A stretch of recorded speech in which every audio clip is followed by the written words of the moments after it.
atuais com os quais a igreja tem que lidar, né? Acabei de falar aí no começo que a gente precisa acompanhar as perguntas que são feitas pela sociedade, né? Não adianta ficar repetindo, Jesus é a luz que morreu na cruz, Jesus é a resposta, né? Mas qual que é a pergunta?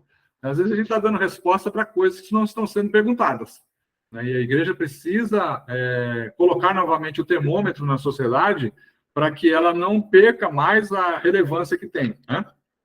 Porque se a gente quiser ser relevante numa sociedade que está ao nosso redor, a gente precisa saber o que essa sociedade está falando e a gente entender um pouco a linguagem dela para poder responder à altura. Foi isso que o pessoal da patrística fez, né? Se a filosofia era o trilho por onde o pensamento era transportado, o pessoal da patrística fez isso, né? Absorveu a filosofia para poder construir a teologia, e a teologia que se tornou referência, e é referência até hoje. Os reformadores, quando precisaram reformar a igreja no século XVI, recorreram à patrística. Conversava com o Samuel agora há pouco, né? O próprio Karl Barth, né? Quando precisou jogar fora toda a tralha do liberalismo teológico, ele saltou a reforma e foi buscar a sua fonte lá na patrística, né? Então, a patrística acabou com todos os problemas, né? O pessoal da patrística não era impecável, né? Não era irretocável, eles escreveram muitas coisas que não se sustentaram, mas foram eles que construíram o edifício teológico que a gente, para o qual a gente olha até hoje quando quer medir uma doutrina se ela é certa ou se é errada. A proposta do David Platt, que é a nossa proposta aqui hoje também, é pensar o evangelho dentro da cultura que a gente vive, com alguns dos seus problemas. Eu não vou tratar de tudo, eu vou pelo menos tocar nesse ponto, que é o da questão da pobreza, mas ele começa falando que nós, evangélicos, somos muito bem vistos na sociedade quando a gente lida com temas como escravidão, com pobreza, temos acesso a comunidades carentes e podemos ajudar essas pessoas, mas a gente é muito criticado pela nossa omissão, ou pior ainda, pelas posições retrógradas que nós assumimos com temas como a homossexualidade e o aborto, né? Ele fala, boa parte da nossa justiça social, na verdade, é uma injustiça social seletiva, porque a gente escolhe os temas que queremos tratar e ignoramos temas que muitas vezes são mais prementes, são mais gritantes, né? Então, ele fala que isso começa com uma má compreensão de quem é Deus e o que é que Deus está realizando no mundo, no nosso tempo. Então, ele propõe o seguinte, começarmos a olhar para o Evangelho a partir do fundamento, estabelecer um fundamento para confrontar essa cultura, né? Para que os nossos pontos de vista, que são pontos de vista bíblicos, eles não sejam rotulados como pontos de vista ofensivos, né? Para que a gente não ofenda sensibilidades. As sensibilidades existem, a gente precisa tomar cuidado com isso, não é assim, se quer, se não quer, vai para o inferno. Não, deve haver uma maneira de dialogar com as pessoas, de pegar essas pessoas pela mão e conduzi-las a um raciocínio para que elas entendam o nosso ponto de vista, que é o ponto de vista a partir do qual Deus está falando. Afinal de contas, a gente está com a Bíblia na mão. Então, ele propõe começar a nossa reflexão a partir de Deus. Afinal de contas, Gênesis 1 diz, né, no princípio, Deus criou o mundo. Então, já começa aqui uma afronta a essa cultura secular, quando nós dizemos que há um Senhor, há um Criador, há um Deus, onde tudo em quem tudo começa, né? Deus é um Deus, ele não é somente um Deus do Antigo Testamento, que tem fama de ser um Deus sanguinário, matador, genocida. Ele também é um Deus bom, é um Deus que dá graça. E tudo isso está revelado já no Antigo Testamento. É um Deus que julga, e é justo, né? Não só é justo, mas ele vai julgar todas as pessoas, e as pessoas precisam saber isso. Agora, ele faz isso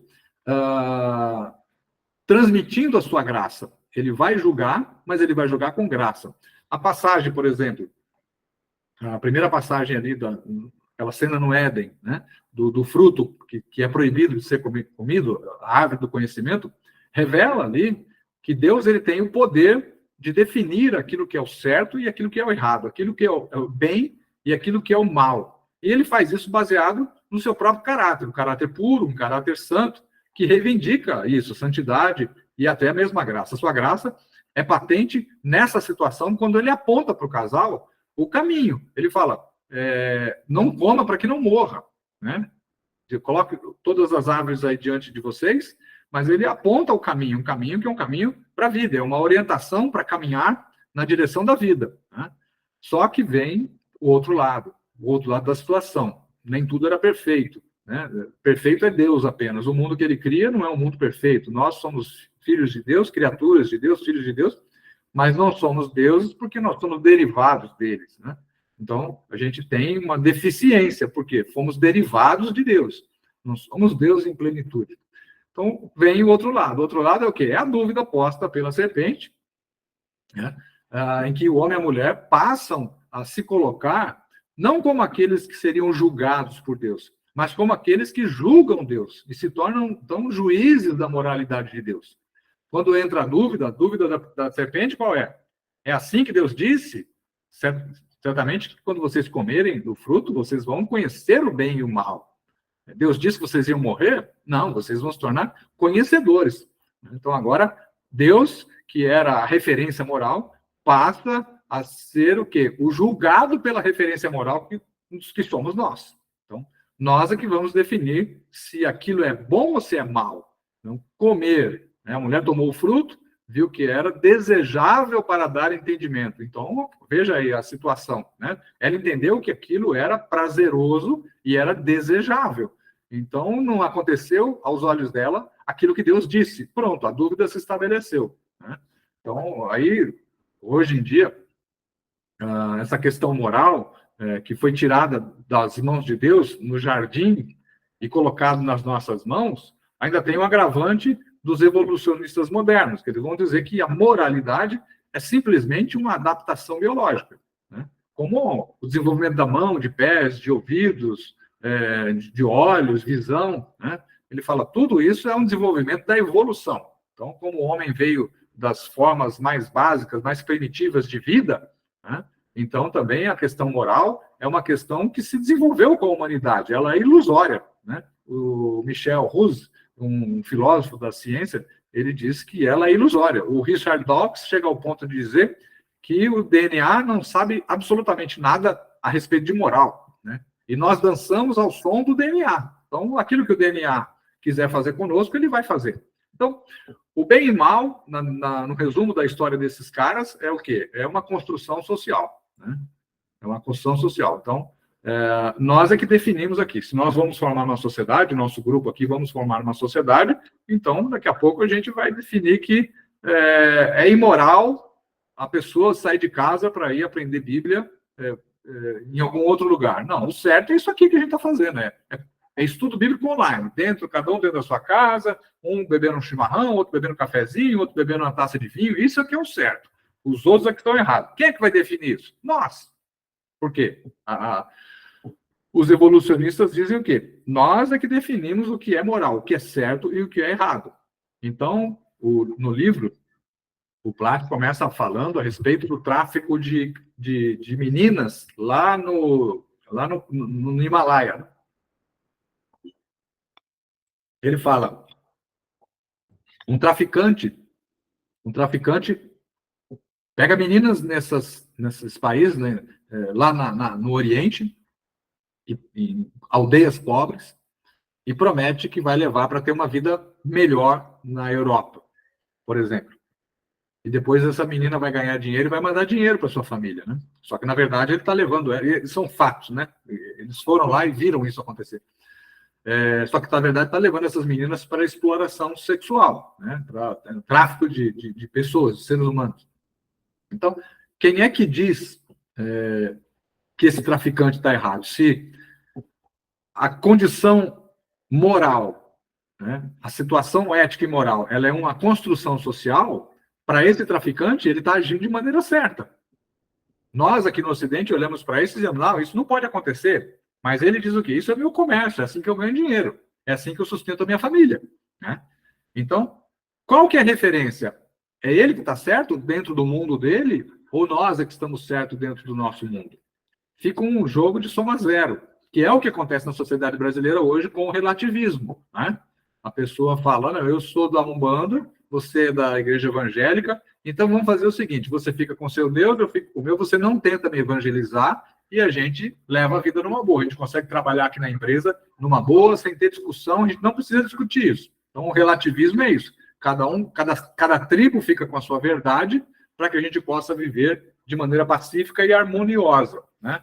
Só que isso é uma tentativa de inibição, né? Eu até diria uma espécie de cala-boca para que a gente não pregue o evangelho. Agora, a situação continua dada.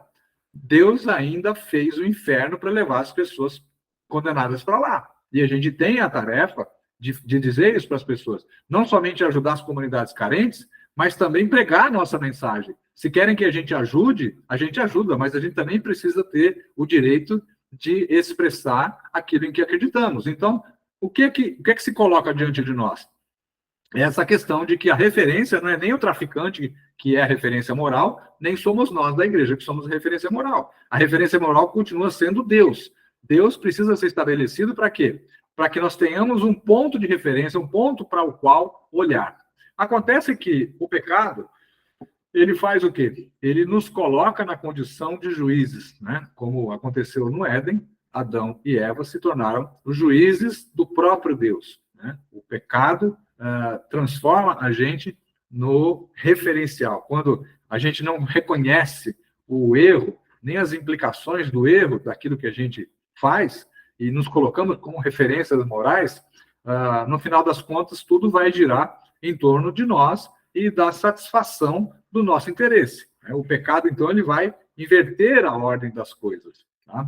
A satisfação do eu, ela escancara o pecado que existe em nós e, ao mesmo tempo, mostra uma coisa que o pecador não vê, é a escravidão em que ele está na dependência da própria satisfação do eu. É preciso o quê? Satisfazer o meu eu para que eu fique bem. Desde que eu não prejudique ninguém, está tudo bem. Eu posso tomar minhas pingas aqui, está tudo certo. Eu não estou prejudicando ninguém, né? Mas a referência não sou eu. A referência não é o indivíduo. A referência é Deus, né? E Deus diz o quê? Deus fala alguma coisa sobre isso, sobre eu prejudicar minha vida? Eu posso prejudicar minha vida desde que eu não prejudique o próximo? Já logo de cara, eu já lembro do segundo mandamento. Amar o próximo como a mim mesmo. Agora, se eu não me amo ao ponto de preservar a minha vida dos malefícios do álcool, de qualquer problema que seja, como é que eu vou amar o próximo? Então, metade da lei eu já destruí. Porque se o primeiro mandamento é amar a Deus sobre todas as coisas, e o próximo é semelhante a ele, amar o próximo como a mim mesmo, então, veja, metade eu já não cumpri. E, evidentemente, eu não estou cumprindo tudo. Porque se eu não estou obedecendo aos mandamentos de Deus, nem a Deus eu estou amando.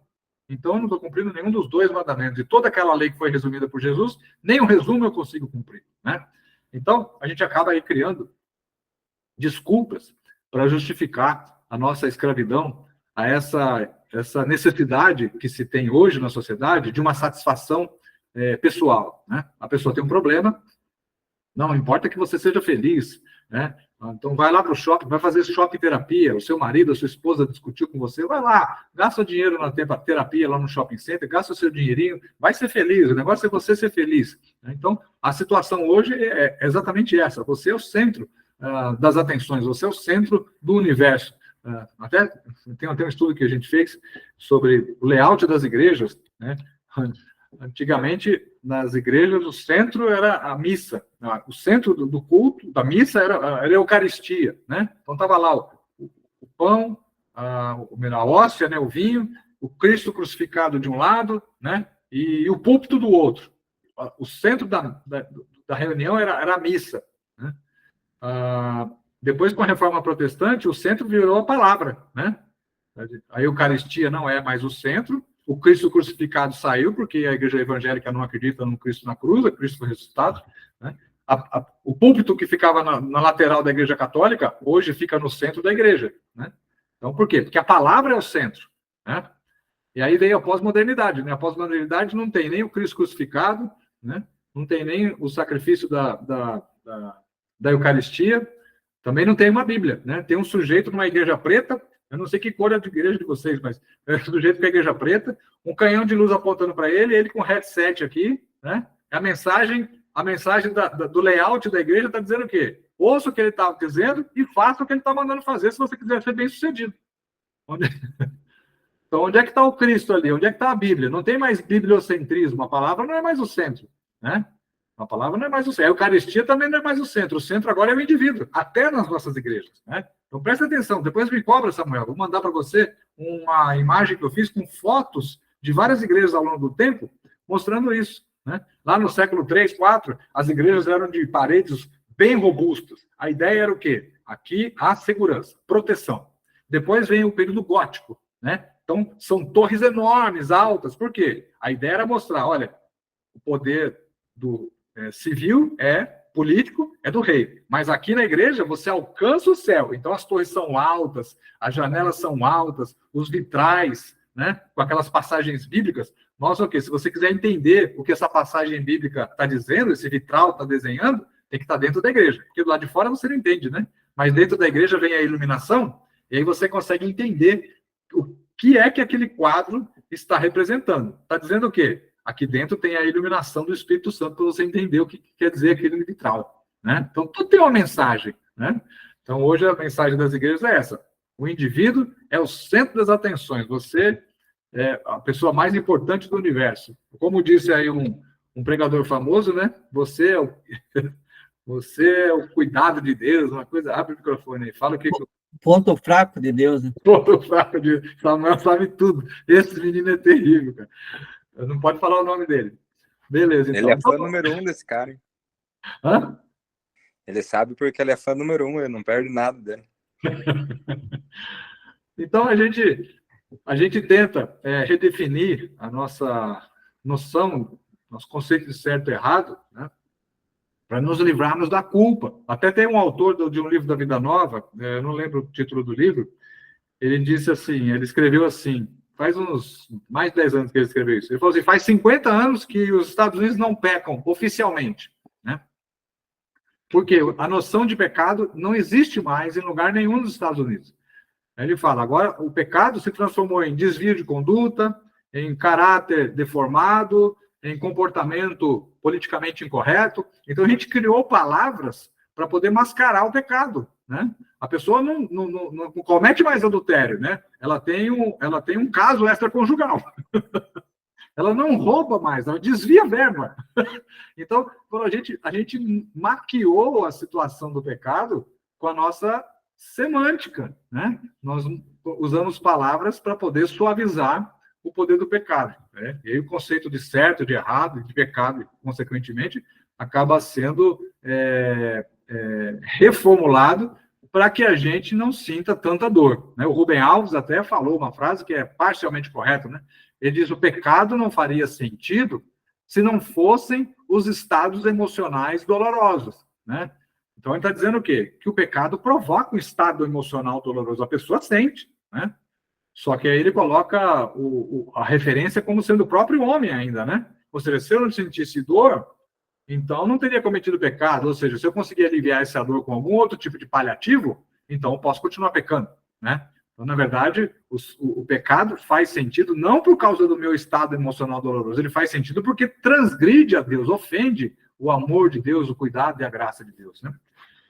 Aí vem Jesus que mostra para nós que se nós estamos perdidos nessa redefinição de conceitos e ordenamento da nossa vida, ele mostra que se está todo mundo perdido, ele está no lugar certo, ele sabe onde ele está. Se ele deixa 99 ovelhas e vai buscar aquela que é perdida, ele está dizendo, se vocês estão perdidos, eu não estou, né? E ele ainda acrescenta uma frase matadora, né? Eu sou o caminho. Eu sou o caminho, eu sou a verdade, eu sou a vida. Então, Jesus pode ser tudo, menos uma pessoa perdida, desorientada. E ele vai fazer o quê? Ele vai nos buscar, né? E aí, como é que pode, né, um homem fazer uma declaração dessa há 2000 anos e as pessoas, como é que as pessoas em pleno juízo poderiam acreditar nisso? E como é que hoje, 2000 anos depois, a gente continua acreditando nessa mesma frase, né? A gente acredita porque nós somos culpados diante de Deus, né? Somente se Jesus estiver certo e nós estivermos errado, é que isso vai fazer sentido, né? Bom, então, aí vem a outra pergunta que se faz, né? Como é que então Deus, esse Deus que é um Deus que se falam que é de amor, um Deus de graça, um Deus que salva, um Deus que não está perdido, mas que está dando orientação para a gente, como é que ele exige a condenação dos culpados, né? E como é que ele pode nos amar? Como é que ele pode mandar pessoas para o inferno, né? Bom, a pergunta, na verdade, deve ser feita de maneira contrária. Como é que esse Deus permite que pecadores e pessoas tão erradas e que distorceram a verdade dele, como é que Deus permite que essas pessoas entrem no céu? Não é como é que ele manda as pessoas para o inferno, mas como ele permite que pessoas tão erradas e tortas entrem no céu. Né? Somente por meio de Jesus. E como foi Jesus o único que ressuscitou, o único que foi ressuscitado por Deus dentre os mortos, então esse é o evento, conforme diz o livro de Atos, é a prova de que, de fato, ele é o caminho e o único meio para resolver esse tipo de questão. Né? E ali Lucas escreve, né? Deus deu prova a todos, ressuscitando no terceiro dia. Ou seja, a ressurreição de Jesus é a prova de que as coisas que ele disse, as coisas que ele prometeu, são verdadeiras. E ele disse ser o único caminho, mas nem em nosso pecado e nossa autonomia a gente quer, né, criar caminhos novos. Essa é a ideia. A ideia é criar caminhos alternativos para a gente fugir disso. O homem vive criando alternativas para poder fugir do caminho que Jesus estabelece para a gente.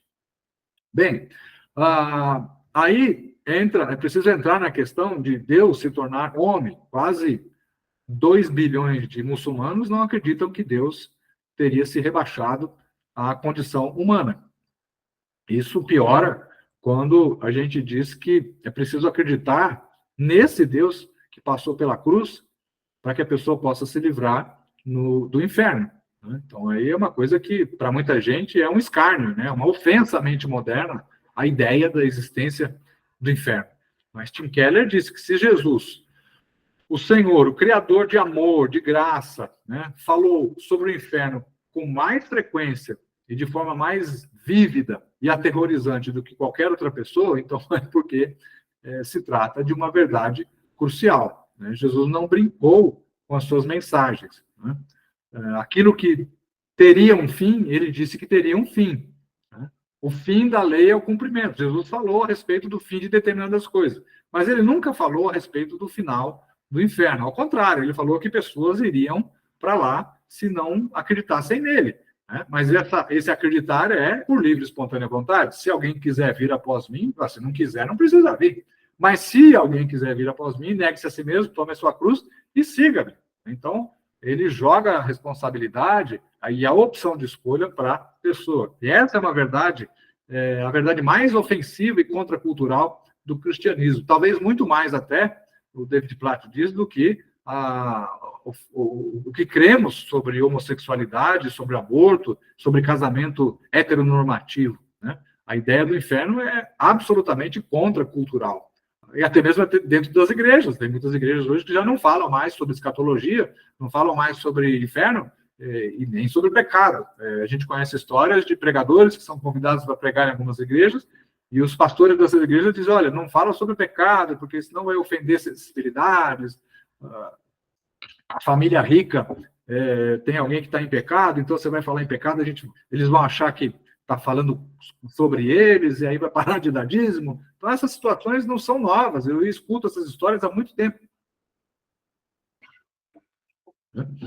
E, por fim, aí, dentro do quadro do evangelho ser contracultural, o Platt nos chama a convicção, a compaixão, a ter coragem. E ele cita o fato de Lutero, na sua época, ter enfrentado importantes temas da sua época, e que a cada época a verdade ela é atacada de um modo.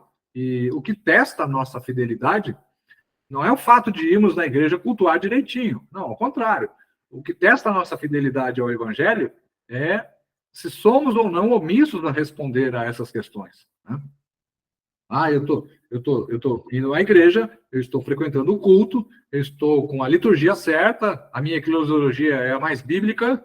Sim, mas e como é que você está lidando com essas questões aí fora? Então, essa é a maneira de prestar um culto de adoração a Deus quando a gente se coloca para dar a resposta de acordo com aquilo que é pedido, quando a gente não é omisso a oferecer respostas às questões que estão sendo levantadas, não fugindo dessas questões, tá certo? Bom, dito isto, né, alguém tem alguma colocação? Eu estava combinando até com o Samuel de fazer perguntas no final, mas está tranquilo até aqui? Está sossegado para vocês? Então, dito isso, a gente parte para esse panorama que é o da questão da pobreza. Né?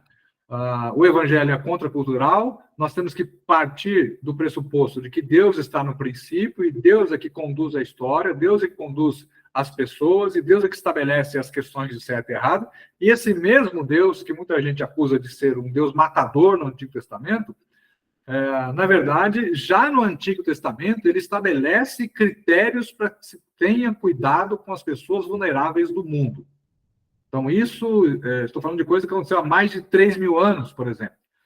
Quando os hebreus saíram do Egito, Deus disse que era para tomar conta dos órfãos, das viúvas e dos estrangeiros. Então, esse é o tripé da vulnerabilidade em qualquer sociedade. Hoje, estima-se que há 7.700.000 mortes anuais por infecção bacteriana. Quase 5 milhões delas são mortes pelas chamadas superbactérias, que são resistentes a antibióticos e tal. Uma revista científica, acho que britânica, The Lancet, apontou 750.000 óbitos poderiam ser evitados em países de renda média e baixa, com coisas simples, com métodos simples que já existem, como lavar as mãos. 750.000 pessoas poderiam evitar a morte dessas pessoas se elas adotassem métodos como lavar as mãos, limpar os equipamentos nos lugares das unidades de saúde, né? Nos hospitais, nos postos, limpar adequadamente os equipamentos, dar à população água potável, saneamento eficaz e a expansão de vacinas pediátricas, as vacinas que a gente dá dos nossos filhos quando eles nascem, no primeiro, segundo ano. Métodos simples, evitaria aí pelo menos 750.000 mortes de crianças todos os anos, né?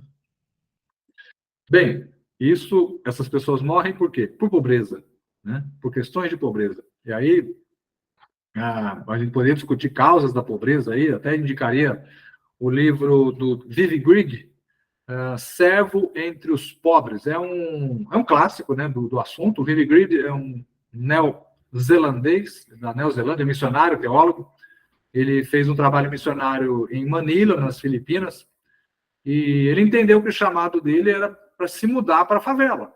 Ele falou, não tem como eu ajudar o favelado se eu não entrar no mundo dele. Primeiro que os favelados não aceitavam ajuda de fora, né?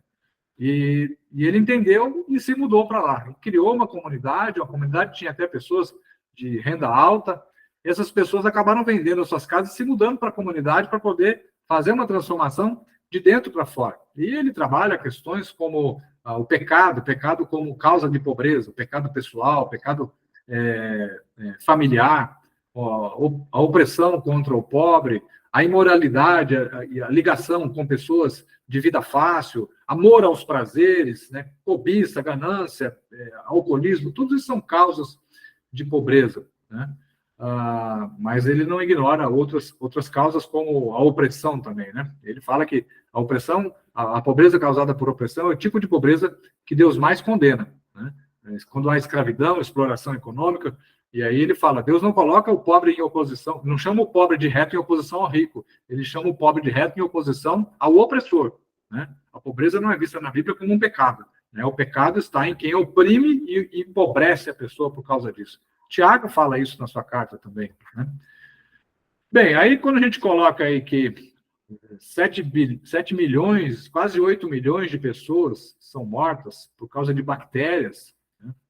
Sem falar as outras causas de morte por questões assim muito simples de serem resolvidas, mas por conta de políticas públicas e tudo mais, acabam esses recursos não chegando a essas pessoas. Aí tem uma situação que é bastante curiosa, né? Que ele chama a gente a olhar para nós como uma igreja rica. Primeiro que a gente é rico espiritualmente, né? A própria palavra diz que Deus, em Cristo, se fez pobre por amor a nós, para que por meio da pobreza de Jesus a gente se tornasse rico espiritualmente. Segundo aos Coríntios fala isso, né? Também fala da incomparável riqueza da graça de Deus, de Cristo, demonstrada na sua bondade para conosco em Cristo Jesus. Efésios fala a respeito disso. Agora, quando a gente olha para 2 bilhões e 200 milhões de pessoas que não têm acesso à água potável, né? Água potável, né? 3 bilhões e meio de pessoas, quase a metade do planeta, não tem serviço de saneamento seguro. Quase a metade do planeta não tem isso, né? E aí vai. A ONU, relatório da ONU, quase 800 milhões de pessoas passam fome diariamente. Quase 800 milhões, quase 4 Brasis, né? Passam fome diariamente. E não tem saneamento seguro, nada disso. Bom, aí o que acontece? Ele diz o seguinte, a nossa sociedade americana, a gente está na América do Sul, a gente tem uma renda per capita um pouco menor que os Estados Unidos, mas ele diz que nós, aqui no Ocidente, somos uma igreja rica, né? Ele fala, historicamente, por qualquer critério, qualquer parâmetro que se utilizar, nós somos as pessoas mais ricas que já caminharam sobre a face da Terra. Quando a maior parte do mundo ouve a palavra rico, ele pensa em você e em mim. Vou repetir isso. Quando a maior parte das pessoas no mundo ouve a palavra rico, ele pensa em você e pensa em mim. Bom, se a gente pensar que no Brasil tem pessoas que não têm acesso à internet, eu não estou falando dessa facilidade que nós estamos tendo aqui, não. Eu estou falando de acesso à internet, a ter um aparelhinho pequenininho que consiga conectar essa pessoa para ela receber um WhatsApp ou uma mensagem de e-mail. Consegue entender a profundidade da coisa? Então, imagine, talvez você reclamou essa semana, né? Que vida, que problema, estou precisando disso, daquilo. Nossa, então como é que é essa pessoa que olha para você e fala, poxa, Edino, né? O Edino, ele é um cara rico. A Juliana é rica. Né? O Chester, olha lá, ele é rico. Essa pode parecer chocante para você, mas essa é a situação real. A maioria, mais da metade da população do planeta, quase 80% da população do planeta, olha para nós e vê em nós pessoas ricas. Então, somos ricos espiritualmente, né? E somos ricos materialmente também. Por quê? Porque temos pelo menos 3 refeições regulares por dia. Esses são os critérios internacionais, né? Temos roupa adequada, as pessoas que são pobres não têm. Temos água potável, as pessoas que são pobres não têm. Temos saneamento básico, as pessoas que são pobres não têm. E temos uma casa confortável, aquecida, para morar. Né? Então, esse é parte do... Não estou falando nem da renda, né? Nem vou tocar na renda. Mas esse é um critério que diferencia pobres e ricos no planeta hoje. E utilizando esse critério, e o autor fala, sobre qualquer parâmetro que você utilizar, nós somos as pessoas mais ricas que já passaram por esse planeta. Né? O nosso nível de vida hoje é superior ao nível de reis na Idade Média. Tem reis na Idade Média que não tiveram o mesmo padrão de qualidade de vida que nós temos. Aí vou repetir, saneamento, água potável, acesso à informação, acesso à medicina de qualidade. Né? Eu fui visitar o Cairo em 2011 e tem lá a Sala das Múmias. Né? Na Sala das Múmias tem as principais múmias que foram descobertas, a sala toda climatizada, cheia de câmera e tal. E aí você se aproxima daquela múmia e tem a plaquinha contando quem foi aquele sujeito e do que ele morreu. A maioria morreu de infecção dentária.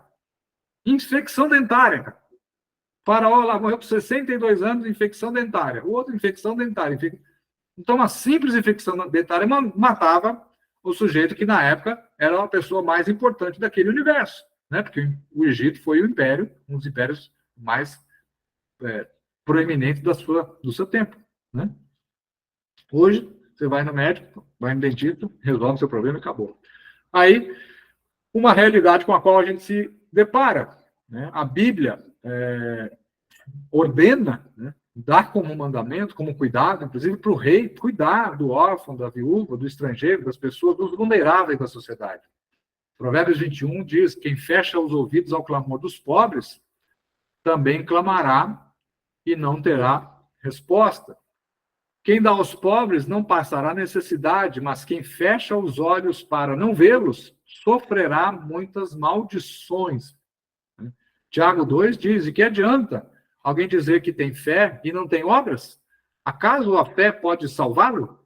Se o irmão ou irmã estiver necessitando de roupas e de alimento de cada dia, e onde vocês disser, vá em paz, aqueça-se, alimente-se, até se satisfazer, sem porém lhe dar nada, do que te adianta isso?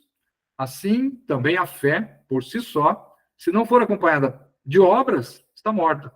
E 1 João diz, nisto conhecemos o que é o amor. Jesus Cristo deu a sua vida por nós e devemos dar a nossa vida por nossos irmãos. Se alguém tiver recursos materiais e vendo o seu irmão em necessidade, se não se compadecer dele, como pode permanecer nele o amor de Deus? Filhinhos, não amemos de palavras, nem de boca, mas em ação e em verdade. E a gente vive como se os pobres não existissem, ou como eu ouvi hoje na igreja, a igreja quer fazer os pobres ficarem ricos porque ela não gosta de pobres. Eu fiquei pensando nessa frase, essa frase incomoda, né? Bom, a gente foi liberto por Cristo para que a gente faça essas obras dos versículos que eu disse agora, né? Nós somos criados para as boas obras. Paulo fala várias vezes do trabalho que resulta da fé. É a mesma coisa que Tiago disse, né? Ou seja, a fé precisa levar às boas obras. Paulo fala o trabalho que resulta da fé. Então, nós temos fé primeiro, e o resultado dessa fé é o trabalho. E esse trabalho é um trabalho em prol das pessoas que necessitam. Paulo fala também de toda boa obra que procede da fé, 2 Tessalonicenses, capítulo 1, versículo 11. O primeiro versículo que eu citei é 1 Tessalonicenses 1:3. E agora 2 Tessalonicenses 1:11. Paulo fala em Gálatas 5:6, a fé que atua pelo amor. Essa atuação é o quê? É o exercício de alguma ação social em favor da pessoa que necessita, né? Ele diz ainda, porque somos criação de Deus realizadas em Cristo Jesus para fazermos boas obras, as quais Deus preparou de antemão para que nós as praticássemos. Olha onde Paulo vai buscar isso. Então, lá na eternidade, Deus já contou com o serviço da igreja em favor dos vulneráveis. Né? E aí, eu falando em vulneráveis, pela via do apóstolo Tiago, que os vulneráveis entram no Novo Testamento, né? Eu falei lá, pobre, né? Viúva, estrangeiro e os órfãos, né? E é na igreja de Jerusalém que acontece aquela controvérsia por causa das viúvas, e a igreja de Jerusalém era capitaneada por Tiago. E depois, lá na sua carta, Tiago vai dizer, a religião pura e imaculada é essa, cuidar dos órfãos, das viúvas nas suas tribulações e apartar-se do mal. Né? Então, veja, os órfãos e as viúvas entram no Novo Testamento, aquele tripé do Antigo Testamento entra no Novo Testamento por meio de Tiago, que era um apóstolo judeu.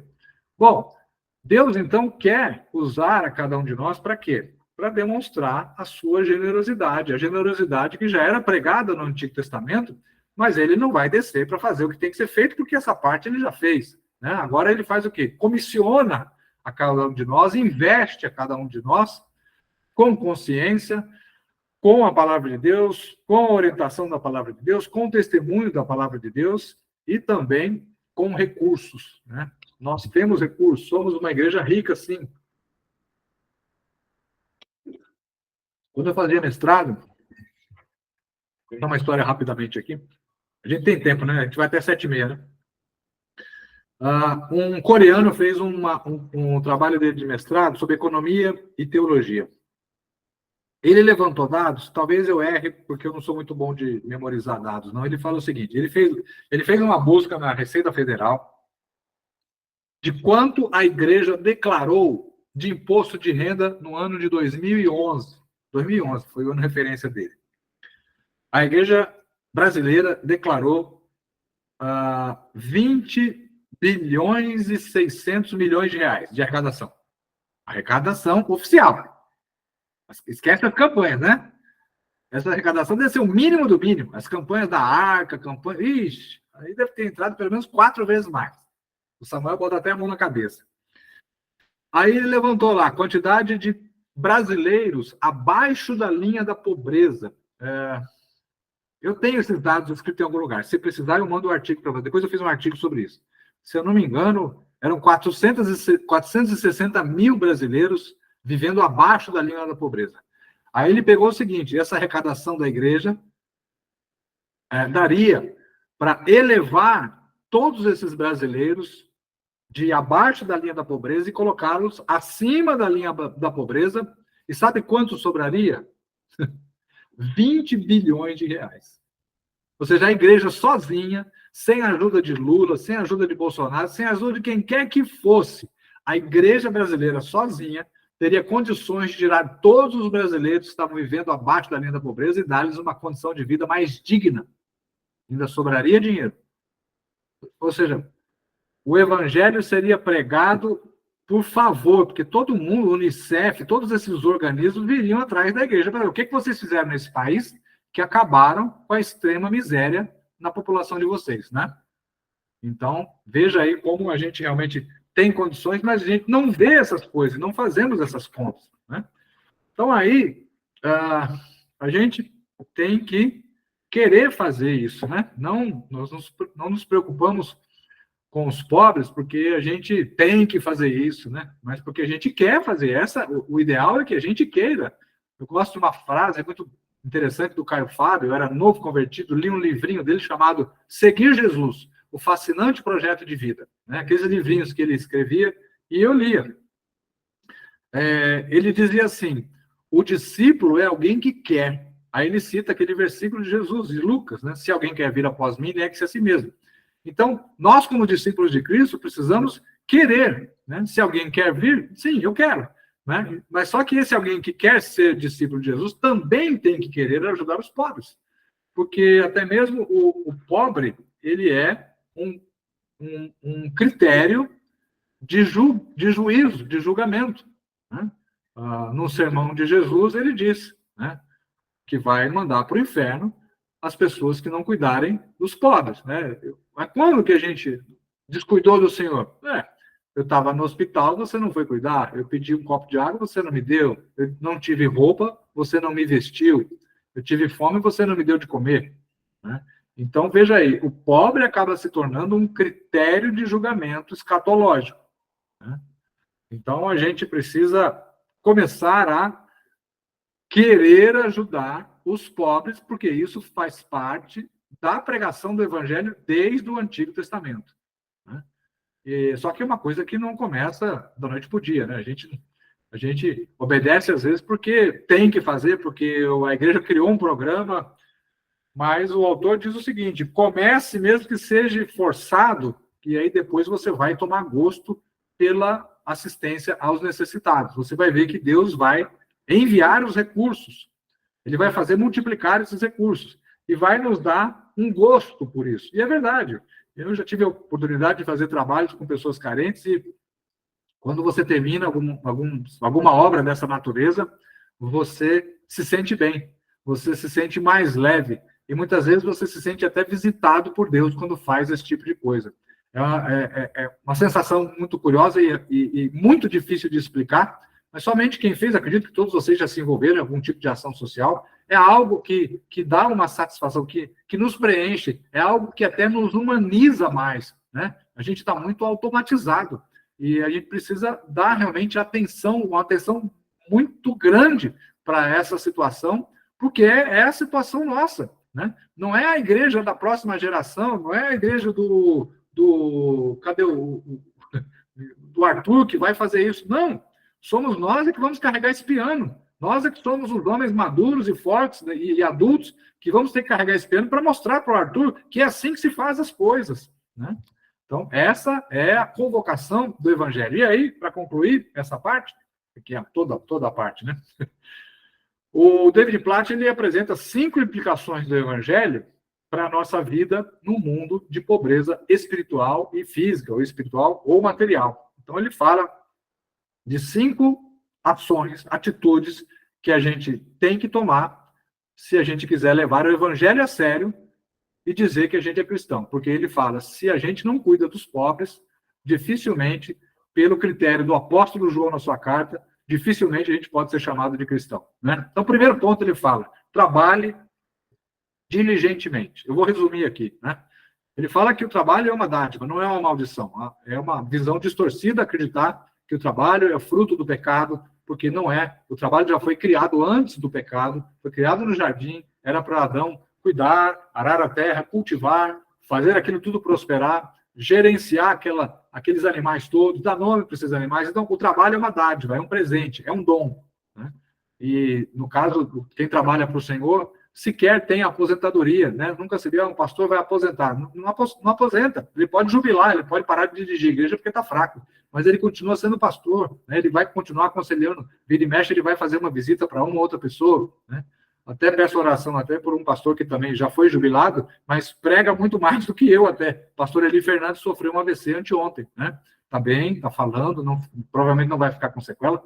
Eli Fernandes foi pastor da Primeira Igreja Batista aqui, foi presidente da Aliança Mundial dos Batistas, né? Se puder orar por uma recuperação mais rápida. Ele é o presidente da Academia Evangélica de Letras, né? Aqui em São Paulo, e eu trabalho com ele lá, sou membro também. O trabalho, então, foi criado por Deus e foi criado para o bem do mundo. E é uma das maneiras mais óbvias de suprirmos a necessidade das pessoas pobres, evidentemente, né? A gente trabalhando para poder ajudá-los. Nós somos canais das riquezas que Deus nos deu. Se somos uma geração rica e uma fatia da sociedade mundial que é rica, então Deus nos deu isso não para a gente represar isso, né? Mas para que a gente fosse um rio, para que permitisse. A gente não pode ser mar morto, a gente tem que ser Rio Jordão. A água tem que fluir através de nós, né? A riqueza tem que fluir através de nós. E aí, nessa área, eu gosto muito de uma frase de John Wesley que diz o seguinte: ganhe o máximo que você puder, poupe o máximo que você puder e doe o máximo que você puder. Então, mostrando aí que na cabeça do metodista John Wesley, que foi um dos maiores nomes da história da igreja no mundo, né?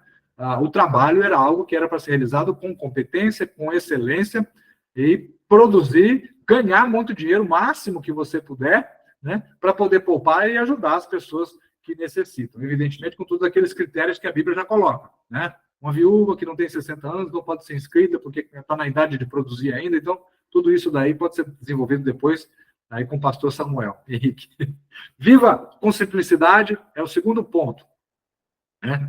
É difícil para quem tem riquezas entrar no reino de Deus, porque às vezes a gente não quer se apegar. Mas a Bíblia nos chama a viver uma vida de moderação, né? É muito bíblico isso, ter uma vida de simplicidade.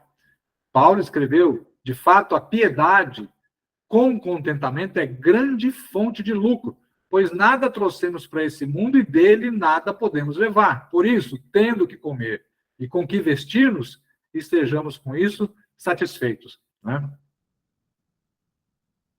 Então, uma vida de moderação, de simplicidade, sem extravagância, sem muito luxo, né? Isso não é para a gente, a vida da gente vai acabar daqui a pouco, né? Terceiro ponto, doe sacrificialmente. Aí, a gente precisa lembrar de Paulo também, segundo aos Coríntios, falando das igrejas da Macedônia, que eram igrejas pobres, mas vendo a necessidade dos pobres da Judéia, doaram sacrificialmente, né? Eles tiveram iniciativa e insistiram pelo privilégio de participar da assistência dos santos que estavam na Judéia. Então, eles estavam com necessidade, mas eles não olharam para si, né? Eles se organizaram e enviaram recursos para aquela igreja. A igreja de Roma também, capítulo 15 de Romanos, versículo 26, também fala novamente das igrejas da Macedônia. E Paulo usa ali a palavra contribuição, ele usa no original koinonia. Então, Paulo está dizendo que a contribuição que foi dada era uma espécie de comunhão que a igreja da Macedônia estabelecia com os pobres de Jerusalém. Não era simplesmente mandar dinheiro. Era uma espécie de participação na vida deles. Dividir a carga, dividir o peso. E Paulo chamou isso de comunhão, koinonia. Quarto é ajudar as pessoas de forma construtiva, né? Aí eu cito aquele versículo de 1 Timóteo 5,5, a viúva realmente necessitada. Paulo fala, né? Nem toda viúva, nem toda pessoa que está com uma situação ruim deve ser ajudada. Então, precisamos procurar as pessoas que realmente precisam de ajuda, mas que sejam pessoas responsáveis, que não queiram só ficar recebendo peixe, mas que queiram aprender a pescar também para sair dessa vida, tá? Então, dar aos necessitados não significa simplesmente distribuir donativos, mas compartilhar a nossa vida, investir na vida de alguém, investir atenção individualizada, acompanhar essa pessoa até que ela consiga caminhar com as próprias pernas, né? E, por fim, investir na eternidade, né? Mateus 6 diz para não ajuntarmos tesouro na terra, onde a traça e a ferrugem consomem, os ladrões invadem, roubam, mas juntar tesouros no céu, onde nem a traça, nem a ferrugem consomem, que os ladrões não invadem nem roubam, porque aonde estiver o nosso tesouro, aí também estará o nosso coração. Então, onde é que nós estamos colocando o nosso tesouro, né? Esses dias eu fiz uma postagem no Instagram, e aí entrou, foi uma postagem que eu fiz, viralizou, e deu, estava com 115, 116 mil visualizações hoje à tarde. É uma postagem sobre uma pesquisa que um amigo nosso, um editor, fez, né? 50,62% dos pastores nunca leram a Bíblia, né? E aí entrou um ateu, né? Um ateu para comentar, né? Vocês precisam de um Deus de muleta, blá, blá, blá, aquela história que a gente já sabe, aquela molação, né? Aí eu respondi, nem então, ateu, qual que é o seu Deus? Não, eu sou ateu. Não, todo mundo tem um deusinho, né? E você pode não gostar do meu Deus, mas pode ter a ciência como Deus, o poder, o partido, o político de estimação, né? A Ferrari, o Camaro, a beleza, o Botox, o cabelo bem escovado, cada um tem um Deus diferente. A Bíblia diz que tem um Deus. Não desenvolvi isso tudo com ele, não. Só perguntei para ele qual que era o Deus. Então, às vezes a gente tem o nosso tesourinho particular, a gente tem o nosso deusinho particular, a nossa idolatriazinha pessoal, né? Então, para a gente olhar para essas questões que foram colocadas e tomar cuidado para que a gente não acabe idolatrando determinadas coisas que não são aquilo para o qual Jesus não daria atenção hoje, né? Então, se Jesus entrasse na nossa igreja hoje, qual seria a atenção, qual programa da nossa igreja Jesus daria atenção? Ou será que ele daria atenção a tudo aquilo que a gente está fazendo, né? Será que todas as nossas liturgias, os nossos rituais, as nossas programações seriam devidamente abençoadas por Jesus? Ou a gente precisa rever esses pontos mesmo, porque o evangelho é um assunto contracultural e é para isso que Jesus nos chamou, para sermos contrários à cultura, né? E às vezes a gente está indo na maré. A moda é essa, né? O jeito que se faz é esse, e a gente não para pensar se a gente está reformando a igreja diariamente na nossa vida. É isso. Muito obrigado pela atenção. As palmas louvam ao Senhor, né, Samuel?